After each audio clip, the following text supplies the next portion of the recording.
Porque el marido es cabeza de la mujer, así como Cristo es cabeza de la iglesia, la cual es su cuerpo y Él es su Salvador. Vamos a leer nuevamente, hermanos. Dice así: porque el marido es cabeza de la mujer, así como Cristo es cabeza de la iglesia, la cual es su cuerpo y Él es su Salvador. Amén. Hermanos, este pasaje, ¿verdad?, nos está diciendo que la iglesia es el cuerpo de Cristo y Cristo es la cabeza de la iglesia, ¿verdad? Pero ¿qué es la iglesia?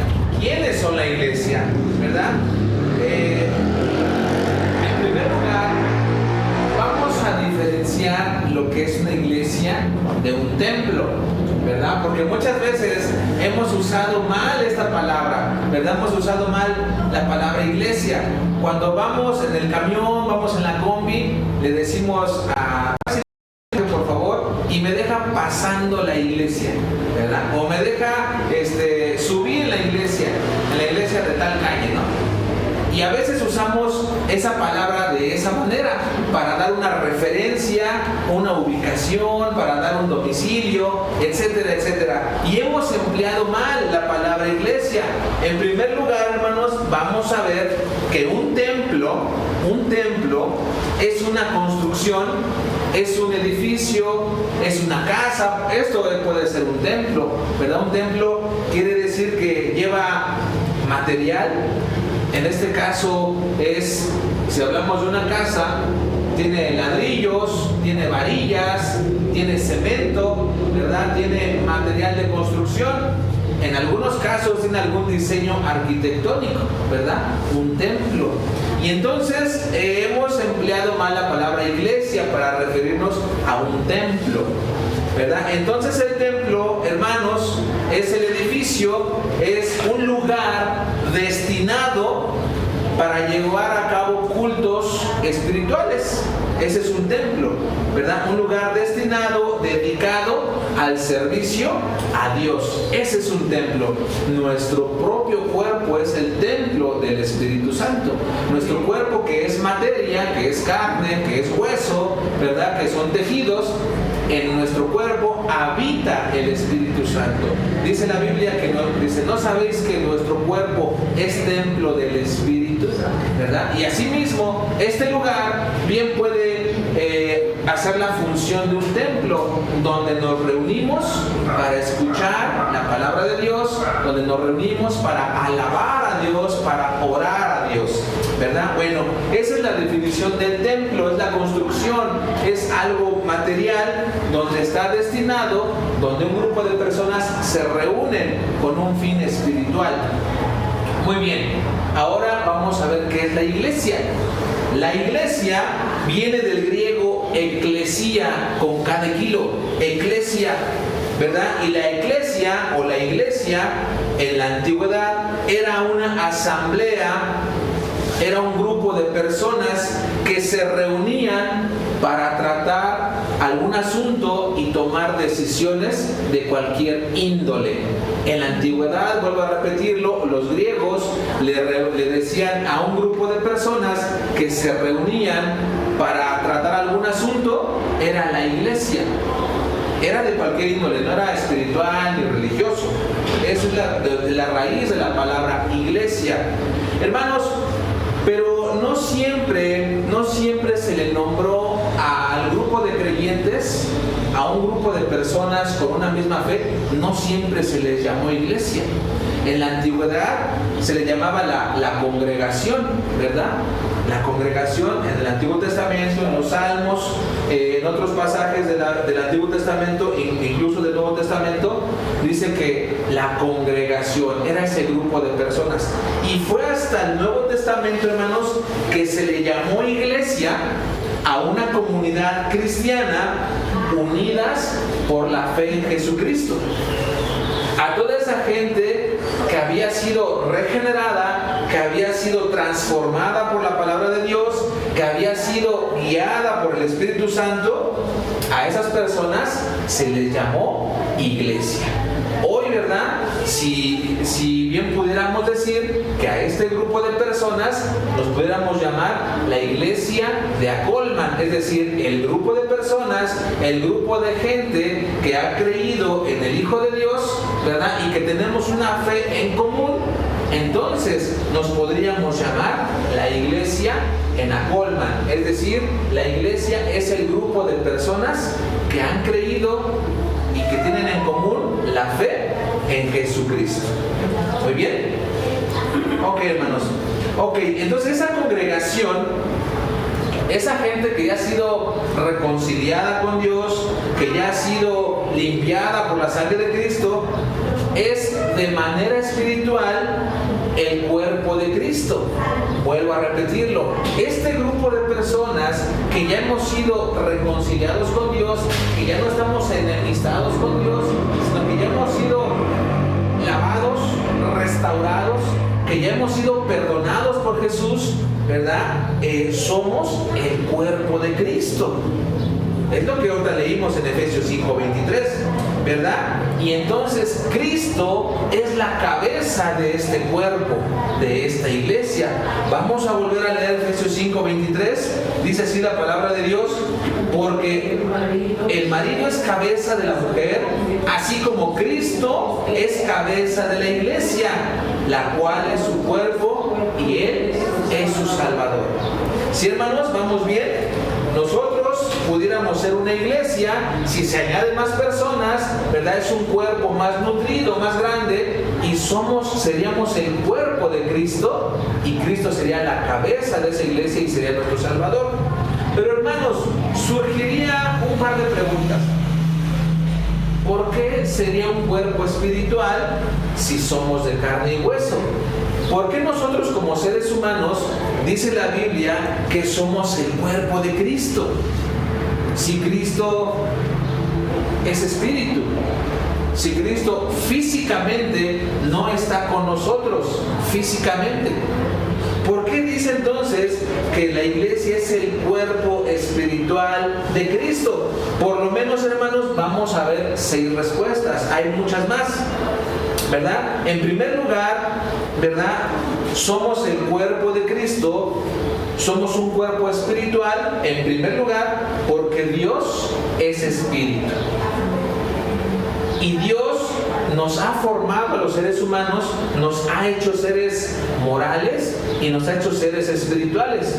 Recuerden cuando Dios formó a Adán, lo formó del polvo, ya que estaba hecho, sopló en su nariz, ¿verdad? Dio de su esencia, dio de su vida, y entonces el hombre fue un ser viviente. Nosotros los seres humanos, todos, de cualquier continente, de cualquier costumbre, de cualquier religión, todos somos seres espirituales. Por eso muchas personas en África, en ciertas comunidades muy remotas, tienen la necesidad de adorar algo, porque somos seres espirituales. Y el ser humano siempre ha formado o se ha hecho algo para adorarle, ¿verdad? Puede adorar a la lluvia, un fenómeno natural que nadie puede hacerlo, solamente Dios, ¿verdad? El ser humano puede hacer una deidad de la fertilidad de la tierra, del fruto de la tierra, de las cosechas, de la fertilidad de la mujer. El hombre siempre ha hecho dioses o deidades de todo lo que ha visto en la creación. Tiene esa necesidad. Entonces, hermanos, nosotros como seres humanos somos el cuerpo de Cristo. Somos un cuerpo espiritual, en primer lugar, repito, porque Dios es espíritu. Y nosotros como seres espirituales nos inspiramos en llevar a cabo lo que es bueno y lo que es correcto delante de Dios. Nosotros como seres espirituales nos inspiramos para hacer lo bueno, para hacer lo correcto para nosotros mismos. Y nosotros como espirituales, toda la gente que busca a Dios, ¿verdad?, se inspira en hacer lo bueno y en hacer lo correcto para los demás, ¿verdad? Primeramente para Dios, para nosotros mismos y para los demás. En segundo lugar, hermanos, ¿por qué un cuerpo espiritual si somos de carne y hueso? Bueno, cuando oramos, no le hablamos al aire. Cuando oramos, ¿verdad?, nos dirigimos a Dios en oración. Él es invisible para nosotros, para nuestros ojos físicos de carne. Dios es invisible. Pero hermanos, Dios se hizo visible en la persona de Jesucristo, ¿verdad? Él se hizo visible, Él estuvo con nosotros, viviendo entre nosotros. Y hermanos, Dios está vivo porque Dios escucha, porque Dios responde, porque Él está aquí en medio de nosotros. Por eso somos un cuerpo espiritual, porque Dios es espíritu. Y cuando cantamos, cuando oramos, ¿verdad?, nos dirigimos a Él, que es espíritu y que está vivo. En tercer lugar, ¿verdad?, cuando cantamos alabanzas, las dirigimos a Él. Nos dirigimos a su persona, a su divinidad. Hace un momento cantamos, tu fidelidad es grande, ¿verdad? Y nos dirigimos a ese Dios grande, poderoso, que nuestros ojos no lo pueden ver, pero Él se manifiesta en nuestra vida, en nuestro trabajo, en nuestra familia, ¿verdad? En nuestra provisión para lo que tenemos, a nuestras necesidades, ¿verdad? Dice el Salmo 150, todo lo que respira, alabe al Señor, ¿verdad? Todo lo que respira, alabe al Señor.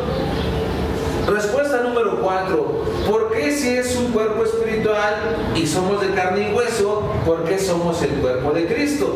Bueno, cuando leemos la Biblia, cada línea, cada renglón de cada página que nosotros podemos encontrar, nos cambia nuestra manera de pensar, nos cambia nuestra manera de vivir, nos cambia nuestra manera de hablar. Es decir, la Biblia tiene un efecto poderoso en nosotros y ese cambio se hace visible, se hace palpable en nuestra vida, en nuestra familia, en nuestro entorno.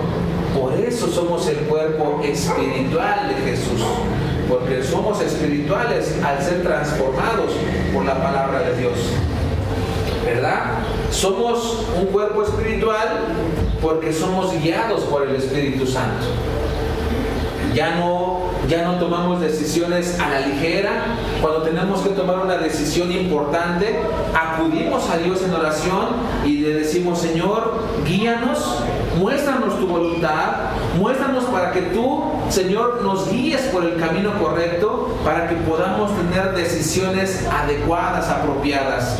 Ya no tomamos decisiones a la ligera o a nuestro criterio, sino que acudimos a Dios porque somos guiados por el Espíritu Santo. Por eso somos el cuerpo de Cristo. Dice la respuesta número 6. ¿Por qué es un cuerpo espiritual si somos de carne y hueso? Bueno, porque Dios habita, porque Dios vive en nosotros, vive dentro de nosotros y en su iglesia. En esta asamblea, en esta reunión, el Señor está aquí. Por eso es que somos seres espirituales, por eso es que nosotros como un grupo de creyentes somos el cuerpo de Cristo. Y el pasaje que leímos en Efesios 5:23 dice que nosotros somos el cuerpo, pero Cristo es la cabeza. Vamos a ver entonces por qué Cristo es la cabeza de la iglesia. ¿Por qué? ¿Por qué el Señor es la cabeza? Bueno, en primer lugar, simplemente porque Él es Dios. Porque Él es el jefe. Porque Él es el que ordena. Porque Él es el que gobierna en nosotros. Segunda respuesta, porque nosotros nos sujetamos a su voluntad, ¿verdad? Si dice aquí la Biblia, el que se emborracha, ya no se emborrache más, el que mentía, no mienta más, porque el que practica esas cosas no heredará el reino de los cielos. Bueno, entonces yo por obediencia, ¿verdad? Y por corresponder al amor y a la salvación inmerecida que Dios nos da a través de Jesucristo, entonces me someto a su voluntad, nos sujetamos a su voluntad. ¿Por qué Cristo es la cabeza de la iglesia? Porque nos ha dejado sus mandamientos para cumplirlos. Nos ha dejado la Biblia. ¿Por qué Cristo es la cabeza de la iglesia? Porque Él nos proveyó de salvación y de vida eterna. ¿Por qué Cristo es la cabeza de la iglesia? Porque Él es la máxima muestra de amor para nosotros, ¿verdad? Vamos a continuar, hermanos, viendo por qué somos el cuerpo de Cristo. Si somos de carne y hueso y somos espirituales, vamos a continuar, hermanos, por qué somos el cuerpo de Cristo. Vamos a buscar, por favor, en primer carta a los Corintios 12:12. Primer carta a los Corintios 12, versos 12 y 13. Está muy fuerte el calorcito, ¿verdad? Ya es tarde, se metió el sol, son 8 minutos para las 7 de la noche y todavía se siente el calor. Ya estamos ahí en Primera de Corintios 12, 12 y 13. Sí. Dice: porque así como el cuerpo es uno y tiene muchos miembros, pero todos los miembros del cuerpo, siendo muchos, son un solo cuerpo, así también Cristo. Porque por un solo espíritu fuimos todos bautizados en un cuerpo, sean judíos o griegos, sean esclavos o libres, y a todos se nos dio a beber de un mismo espíritu. ¿Verdad? Dice este pasaje que todos somos uno mismo. Ya no importa la nacionalidad, ya no importa si eres judío, si eres griego, si eres japonés, si eres mexicano, todos, ¿verdad? Si tenemos en común la fe en el Hijo de Dios, ¿verdad? Que creemos que por fe y por gracia tenemos la salvación, entonces, ¿verdad? Y tenemos un cuerpo local, entonces somos un cuerpo de Cristo. Seas esclavo, seas libre, seas de cualquier nacionalidad. Y el apóstol Pablo, ¿verdad?, da este ejemplo como de un cuerpo humano. El cuerpo humano, hermanos, está compuesto de muchos miembros. Tenemos cabello, tenemos ojos, tenemos oídos, tenemos manos, tenemos dedos, tenemos corazón, tenemos hígado, tenemos pies, tenemos piernas, tenemos muchos miembros en nuestro cuerpo. Todos nuestros miembros complementan y conforman a un solo cuerpo, ¿verdad? Todos nuestros órganos, todos nuestros miembros forman un solo cuerpo. Y así es como dice el apóstol Pablo, ¿verdad? En la iglesia, cada creyente es un miembro del cuerpo de Cristo. Vuelvo a repetirlo. En la iglesia, cada persona, cada creyente es un miembro del cuerpo de Cristo. Y a todos nosotros, siendo un miembro en particular, nos une el mismo Espíritu de Dios, ¿verdad? Todos tenemos cualidades diferentes, tenemos personalidades diferentes, pero todos somos un mismo cuerpo. Vamos a continuar leyendo, hermanos, del 14 al 21. Dice así la palabra de Dios: además, el cuerpo no es un solo miembro, sino muchos. Si dijere el pie, porque no soy mano, no soy del cuerpo, por eso no será del cuerpo. Y si dijere la oreja, porque no soy ojo, no soy del cuerpo, por eso entonces no será del cuerpo. Si todo el cuerpo fuera ojo, ¿dónde estaría el oído? Si todo fuese oído, ¿dónde estaría el olfato? Mas ahora Dios ha colocado los miembros, cada uno de ellos en el cuerpo como Él quiso. Porque si todos fueran un solo miembro, ¿dónde estaría el cuerpo? Pero ahora son muchos los miembros, pero el cuerpo es uno solo. Ni el ojo puede decir a la mano, no te necesito, ni tampoco la cabeza a los pies, no tengo necesidad de vosotros. Hermanos, qué maravilloso el apóstol Pablo ilustra, ¿verdad?, que en la iglesia, todos siendo diferentes, todos teniendo caracteres diferentes, todos teniendo dones y cualidades diferentes, pertenecemos a un mismo cuerpo. Y lo ilustra muy bonito. Dice, ¿cómo le puede decir el ojo al oído, ¿verdad?, no te necesito? ¿Cómo le puede decir los pies a la cabeza, tampoco te necesito? No, todos tienen funciones diferentes, muy particulares, tienen una función muy esencial en nuestro cuerpo, Pero no podemos decirle a nuestra mano, no te necesito. O a nuestra cabeza o a nuestro corazón, no te necesito, ¿verdad? Dice este pasaje que todos los miembros somos necesarios, nos complementamos. No son unos miembros más importantes que otros, hermanos. No somos más importantes unos que otros. Todos tenemos necesidad de todos. Hermanos, ¿qué parte del cuerpo se les hace algo que no es importante? Cabello. ¿Qué más? Algo que no sea tan importante, porque los calvitos pues quisiéramos más cabello, ¿verdad? Nos vemos raros, ¿no? Pero sí es importante. A lo mejor podemos vivir sin cabello, pero ¿qué parte del cuerpo se les hace no tan necesario? Todo es necesario.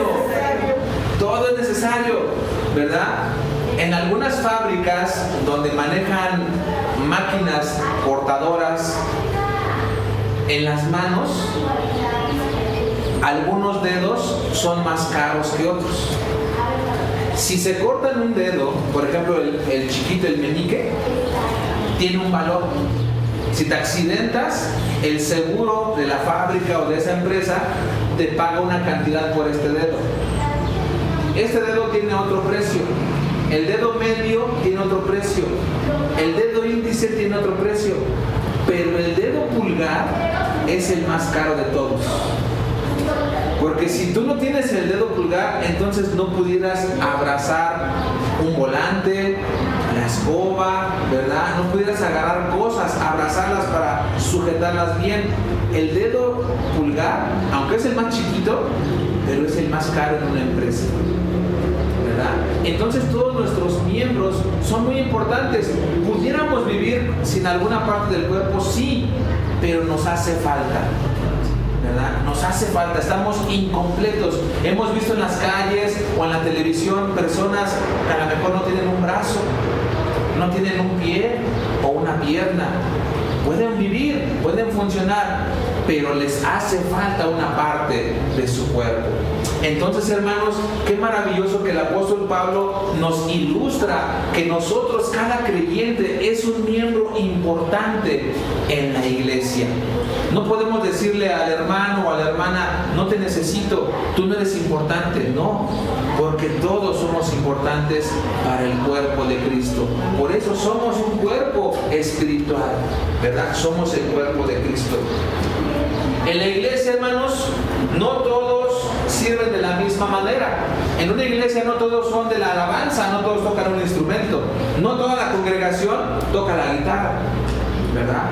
En una iglesia no todos los hermanos varones son pastores, por ejemplo. No todos son predicadores. No todos son del ministerio de la visitación. No todos son del ministerio de oración, que deberíamos involucrarnos en el ministerio de oración. Deberíamos involucrarnos en el ministerio de la visitación, porque ese es importante. Pero no todos pertenecemos a ese ministerio. Sin embargo, el hermano que hace ese trabajo, la hermana que hace ese trabajo, el joven que hace aquel trabajo, los hermanos que hacen cierto trabajo, se va complementando en el cuerpo de Cristo, en la iglesia. No podemos decirle a un hermano o una hermana, pues tu función no es importante, ¿verdad? Porque todos somos necesarios y nos complementamos. No podemos decirle a nuestra oreja, no te necesito. Esta figurita que tiene nuestra oreja, pues el Señor lo ha diseñado a lo mejor para para tener una recepción del sonido más apropiado, ¿verdad? Para que no llegue de lleno. No lo sé, el Señor ha diseñado nuestras orejas para un mejor funcionamiento, ¿verdad? El Señor nos ha dado una nariz, un olfato, y lo ha diseñado de esa manera. En la nariz tenemos muchos vellitos, ¿verdad? Y dicen los expertos que esos vellitos, cuando respiramos, no permiten que el aire entre tan frío a nuestro cuerpo. Esos vellitos que tenemos en la nariz, ¿verdad?, sirven para, de alguna manera, climatizar el aire del exterior al interior. Y hermanos, qué maravilloso es el diseño de Dios, que nos ha hecho un cuerpo perfecto. Pero hermanos, sigamos leyendo. ¿Por qué somos un cuerpo espiritual? Vamos a continuar leyendo del verso 25 al 27 de ahí de Corintios 12. Dice así: para que no haya desavenencia, para que no haya desacuerdo, para que no haya inconformidad en el cuerpo, sino que los miembros todos se preocupen los unos por los otros. De manera que si un miembro padece, todos los miembros se duelen con él. Y si un miembro recibe honra, todos los miembros con él se gozan. 27. Vosotros pues sois el cuerpo de Cristo y miembros cada uno en particular. Hermanos, ¿qué está diciendo este pasaje? En las iglesias ciertamente hay diferencias. En las iglesias, pues desafortunadamente, ¿verdad?, hay fricciones entre hermanos. Pero no debería de existir eso. Este pasaje dice que cuando un miembro se duele, todo el cuerpo se duele con él. Siempre, hermanos, cuando nos machucamos un dedo, el pie, nos machucamos la mano, nos quemamos o nos cortamos, sentimos dolor, ¿no es cierto? Y siempre cuando nos sentimos dolor en cierta parte del cuerpo, cuando nos duele, ¿qué hacemos? ¿Qué hacemos cuando usted se corta, cuando se lastima, se machuca un dedo, una mano? Llora, ¿qué más? Grita. Creo que cuando nos lastimamos, como que cubrimos, ¿verdad?, la parte lastimada. Si nos cortamos con el cuchillo, ahí cortando la cebolla, haciendo la comida, y se cortan, como que proteges esa parte, ¿verdad? Este pasaje, hermanos, nos está diciendo eso, que si un miembro del cuerpo se duele, está triste, los demás miembros pues tienen que, ¿verdad?, protegerlo. Es lo que está diciendo este pasaje. Hermanos, cuando un miembro de la iglesia está sufriendo, esté pasando por alguna tristeza o alguna aflicción, debemos de ser solidarios con ellos, ¿verdad? Si a algún hermano le va bien, se pone contento, también nosotros deberíamos de ponernos contentos con ese hermano, con esa hermana. Vamos, sin perder Corintios, vamos a buscar Romanos 12:15 para reforzar esta idea. Romanos 12:15.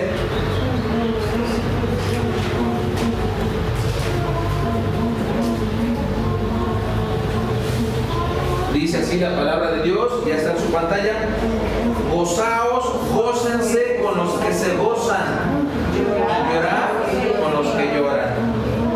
Gócense con los que se gozan y lloren con los que lloran. Hermanos, esto no es tener apatía con el hermano, con la hermana que está teniendo aflicción.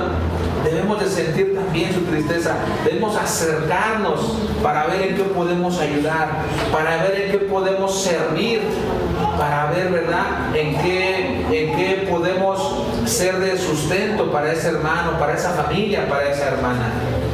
Eso es lo que hace un cuerpo.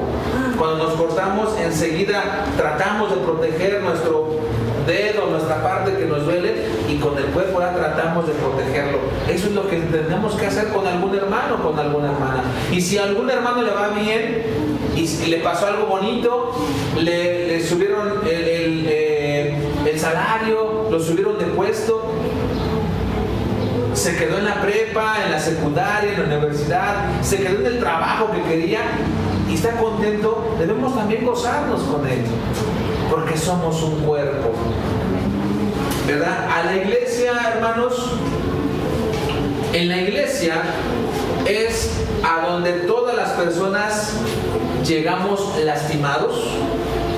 La iglesia es donde todas las personas llegamos huecos, llegamos vacíos, llegamos maltratados por las consecuencias de nuestras malas decisiones, y llegamos a la iglesia lastimados, vacíos, porque también el mundo nos ha tratado mal en nuestro cuerpo o también en nuestra alma. Cuando andamos afuera en el mundo, pareciera que todo es felicidad, que todo es alegría y que la pasamos muy bien. Pero va a llegar un momento en que el pecado que están viviendo afuera les va a sentir dolor, tristeza, aflicción en su propio cuerpo o espiritualmente en su alma también.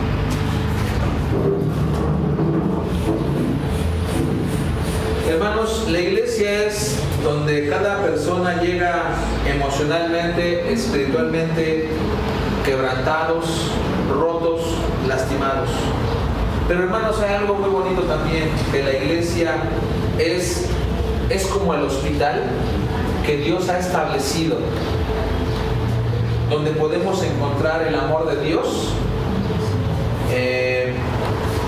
mostrado por otras personas. Vuelvo a decir, la iglesia es el hospital que Dios ha establecido en el mundo para que las personas encontremos ahí el amor de Dios, pero reflejado en otras personas. La iglesia es el refugio donde encontramos paz, donde encontramos aceptación, donde encontramos un lugar para reunirnos y para que juntos seamos sanados y para que juntos seamos restaurados por Dios. En la iglesia. En la iglesia. Vamos a buscar, hermanos, por favor, el Salmo 133:1. Ya estamos casi por terminar, hermanos. Salmo 133:1.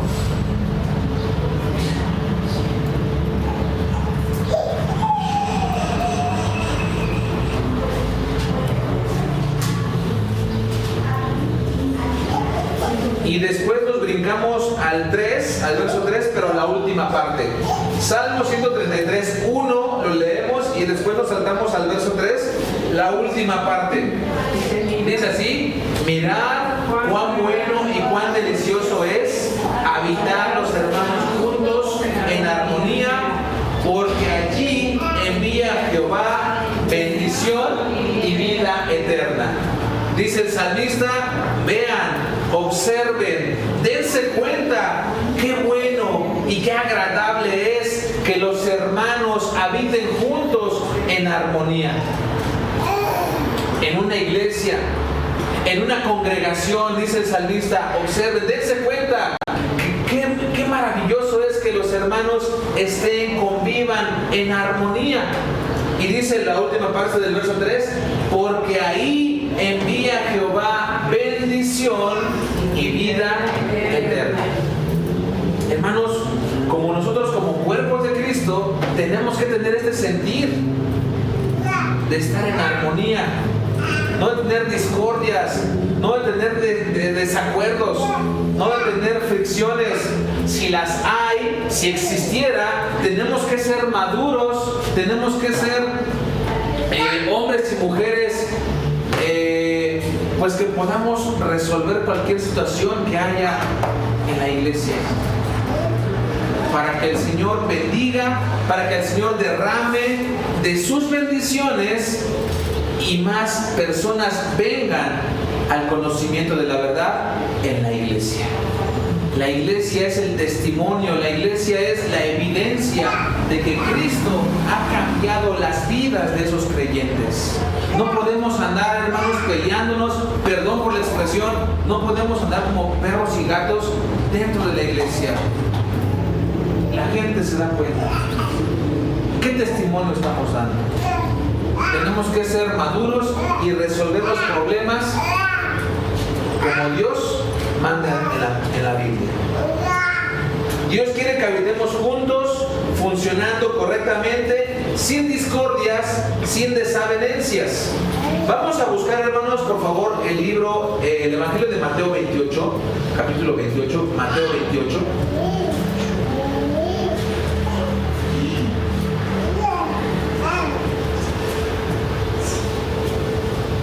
Verso 19 y 20.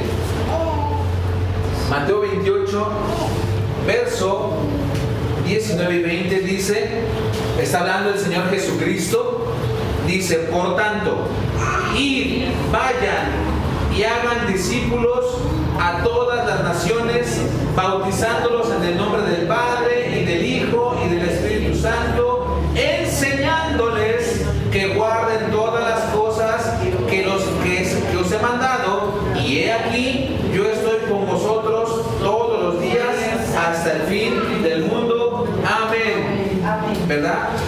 Hermanos, estamos leyendo que Jesús le dio la orden a sus discípulos que vayan por todo el mundo a predicar el evangelio de salvación, el evangelio de arrepentimiento. Y dice Jesús, enséñenle todas las cosas que yo les he dado, ¿verdad?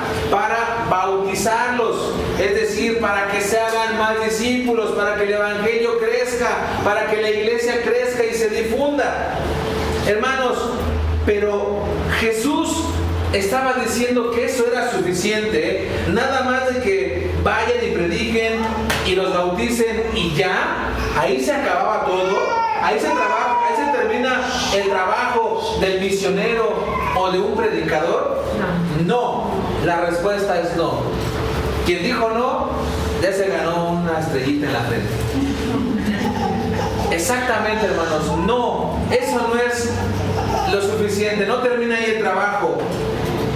No era para que se reunieran en una iglesia, en una congregación, para que haya más personas, para que haya más creyentes con la misma fe en el Hijo de Dios, para que tuvieran las cosas en común, para que fueran parte de una iglesia de acuerdo al lugar donde se había predicado aquel evangelio. Los discípulos fueron a África, fueron a otras partes de Asia, fueron a otras partes de Europa a predicar. No se quedaron únicamente en sus colonias o en sus municipios o en su país. Los discípulos salieron a otros continentes, a Asia, a África, a Europa, a predicar. Pero también la finalidad era para que se hicieran iglesias en ciertas regiones donde ellos habían predicado. Amén. Es por eso, hermanos, que la Iglesia Bautista Misionera de Arenal ha tenido el deseo, ha tenido el amor, ha tenido la precaución también de enviar hermanos a predicar el Evangelio. Amén. Hoy en la mañana, los domingos por la mañana, un grupo de hermanos va a Tlaxcala. Hay una iglesia establecida allá, está creciendo poco a poco, pero ya hay una iglesia allá. Hoy estamos aquí en Acolman, ¿verdad? Para predicar el Evangelio, para enseñarles con una sana doctrina. Eso es muy importante. No ser mercenarios del Evangelio, no ser personas que sacan provecho engañando a las personas, sino que tenemos que enseñar una sana doctrina para que, si es la voluntad de Dios, Él establezca una iglesia en este municipio, en Acolman. Y de esa manera, ¿verdad?, familiares de usted, amigos de usted, gente conocida de usted, venga y se añadan cada día más a la iglesia los que han de ser salvos, hermanos. No tenemos que ir solos al cielo. Tenemos que llevar a alguien, a un amigo, a un vecino, a un ser querido. Tenemos que llevar a alguien con nosotros al cielo, hermanos. Tenemos que predicar el Evangelio. Tenemos que compartir nuestra fe. Y hermanos, estamos muy contentos de venir aquí a Colman a hacer esta tarea. Hermanos, quiero dejarles una tarea para la semana. Quiero dejarles una tarea muy sencilla en el libro de Romanos, en el libro de Corintios, Gálatas, Efesios, Filipenses, Colosenses y Tesalonicenses. Está muy sencilla la tarea. Al principio de cada libro, de cada epístola, viene a quién va dirigido ese escrito o esa carta. Y les voy a ayudar. El apóstol Pablo, ¿verdad?, dice en alguna carta a los Gálatas, dice: yo, Pablo, apóstol de Jesucristo, y dice a las iglesias que están en Galacia. A las iglesias. Esa carta había sido escrita a las iglesias de aquella región donde los discípulos habían predicado, donde los discípulos habían establecido iglesias en Galacia. Hermanos, esa es la finalidad de cada creyente, de compartir el evangelio, de establecer iglesias y que cada iglesia sea el cuerpo local de Cristo y que Cristo sea la cabeza de esa iglesia local también. ¿Sí, hermanos? ¿Quedamos en esa tarea? Muy bien, continuamos. Dios, hermanos, ha establecido a la iglesia.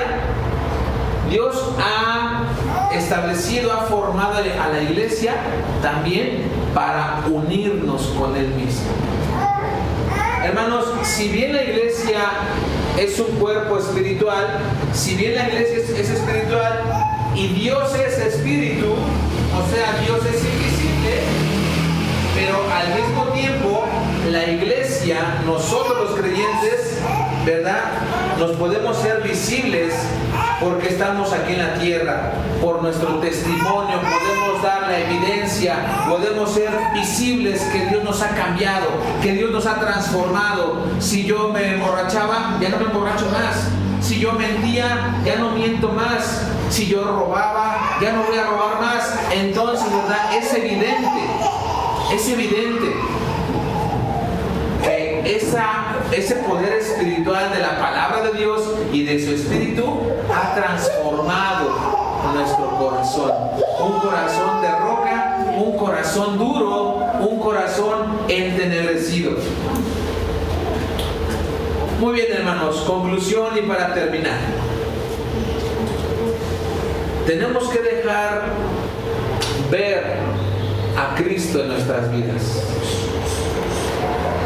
Tenemos que dejar ver nuestros dones, nuestros talentos, nuestras cualidades en la iglesia. Tenemos que dejar ver lo que Dios nos ha dado, ¿verdad? Para que sea evidencia que somos un cuerpo vivo, un cuerpo participante, que somos el cuerpo de Cristo, vivo, evidente, aquí en el mundo. ¿Verdad? Amén. Amén.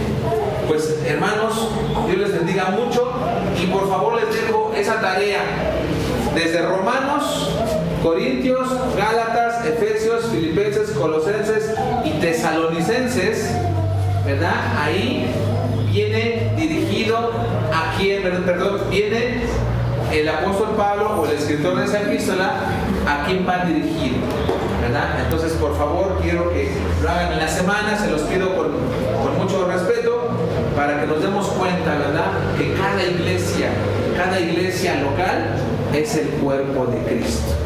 Muy bien, hermanos, pues vamos a continuar.